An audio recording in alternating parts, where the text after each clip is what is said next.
Amis des outils, bon, comme je l'ai déjà montré dans des précédentes vidéos, j'aime beaucoup cet outil qui est un tarot de 4 mm emmanché. J'en ai acheté dernièrement un de 3, mais les deux autres diamètres que j'utilise beaucoup, à savoir le 2,5 et le 2, j'en ai pas. J'en ai même pas trouvé à acheter tout fait, et donc j'ai décidé de le fabriquer moi-même, parce qu'en fait c'est pas très compliqué. J'avais acheté chez Noz, il y a de ça quelques temps, des poignées. Ici, apparemment, je pense que c'est des poignées de vélo en aluminium. On voit que c'est des beaux trucs. Je crois que j'avais acheté ça, enfin vraiment une misère. Et je les avais pris à l'époque en me disant, bon, ça me servirait peut-être, puis au pire, je pouvais récupérer le matériau. Mais en fait, si on regarde ça, en fait, on voit que c'est une poignée en aluminium molleté. Et ça, c'est pas loin d'être une poignée en aluminium molleté. Donc, j'ai enfin trouvé une utilité à ces trucs-là.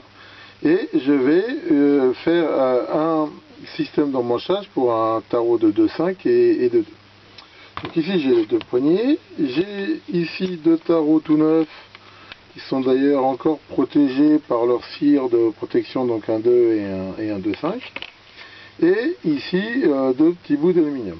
Donc, je vais usiner ici ce bout d'aluminium pour pouvoir ici le mettre là et le bloquer avec une vis, et d'avoir la possibilité aussi de monter le tarot à l'intérieur. Donc voilà, je vais filmer ça pas à pas, si ça peut donner des idées à certains, ou vous montrer un petit peu comment on peut utiliser différents outils. Donc pour commencer, ici je vais dresser les deux bouts en aluminium, donc et les percer. Donc voilà, j'ai fixé ici le bout d'aluminium dans le mandrin, j'ai mis un outil, et donc je vais ici donc dresser le bout de façon à avoir de surface bien plane et ajuster la longueur à 25 mm qui est la longueur que j'ai choisie. Donc voilà, j'ai dressé et calibré à 25 mm mes deux petits rondalus là. Donc alors comment j'ai fixé ça là-dedans? Donc là il y a un taraudage, c'est un diamètre 10 et un pas que je n'identifie pas, enfin c'est pas le pas dire normal. A priori c'est un pas fin, enfin de toute façon j'ai pas ce qu'il faut pour fileter ça comme il faut. Donc ce que je vais faire, de toute façon je vais mettre ici une vis de blocage, et il faut juste que, là ça rentre pas, que j'usine un tout petit peu ici le bout de mon bout d'alu ici pour que ça rentre gentiment pile poil à l'intérieur. Après ici je ferai un trou et je mettrai une vis de blocage. En faisant un petit méplat là, ça devrait bien le faire. Donc voilà ce que je vais faire maintenant. Donc je vais tourner ici jusqu'à la limite à 10 ici, enlever un tout petit peu de matière pour que ça rentre gentiment. Donc voilà, j'ai usiné les deux ronds là pour qu'ils rentrent exactement et sans jeu à l'intérieur des poignées. Donc ici, quand j'aurai mis la vis de blocage, ça le fera impeccable, il n'y a aucun jeu, c'est impeccable. Et ce que je vais faire maintenant, je vais les percer donc au diamètre qui vont bien pour les queues ici des tarots.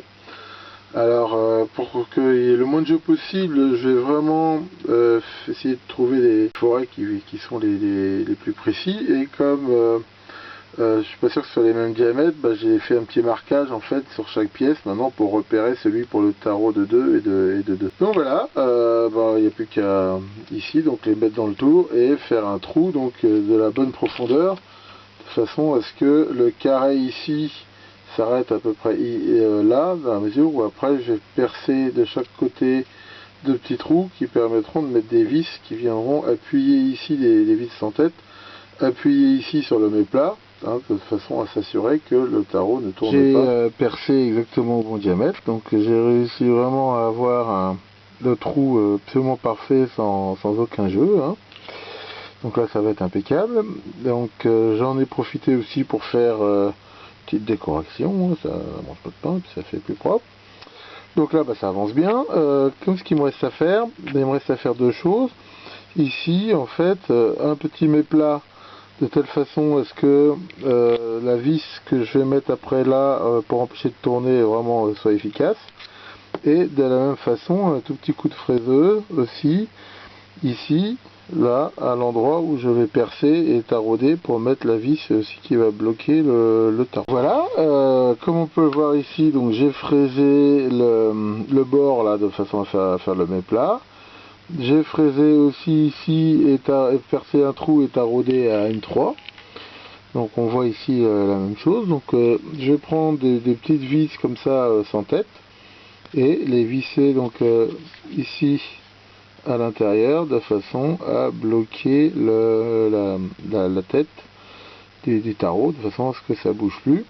Il ne me reste plus une seule chose à faire et j'aurai terminé, à savoir percer ici un trou, je pourrais en mettre du M5 et le tarauder de façon à mettre une autre vis sans tête qui bloquera ici cette partie, le porte-tarot, et à ce moment-là, on aura ici un magnifique tarot. J'ai percé ici donc les trous 4-2 pour un taraudage à 5.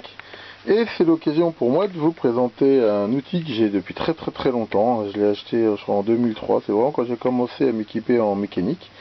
C'est un outil qui est assez sympa, qui permet en fait de tarauder droit, c'est-à-dire que ici on voit que on le pose sur la pièce sur laquelle on veut tarauder, et ça permet donc de faire un travail très perpendiculaire. C'est un outil en acier qui m'a servi, qui me sert encore d'ailleurs, qui est un très bon outil. On le trouve à différents endroits, chez Othello par exemple. Celui-là, je crois que je l'avais acheté là. Enfin, on le trouve en Angleterre, on le trouve un peu partout de façon assez facile. Donc, allons-y pour le tarot. J'ai percé et taraudé ici à M5. J'ai mis une vis sans tête. Pareil pour celui-là. Et voilà, c'est terminé. Et je suis très content du résultat.